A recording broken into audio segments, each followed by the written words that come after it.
Fidels a l'octàgon diví, a Habacuc, als animals celestials...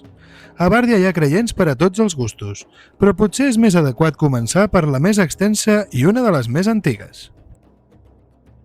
Avui, a Religió de Bàrdia, l'octàgon diví.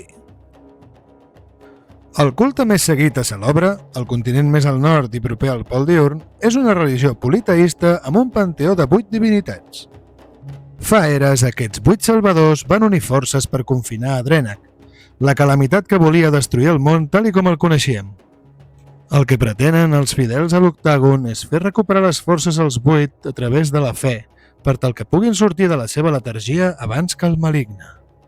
Quan els divins despertin del seu son prolongat serà el moment en què Bàrdia transcendirà el pla sagrat i tots els seus seguidors hi tindran un lloc assegurat. Tant si heu transcendit el pla sagrat com si sou simples mortals, ja sabeu on trobar més informació. Essència eterna a tots!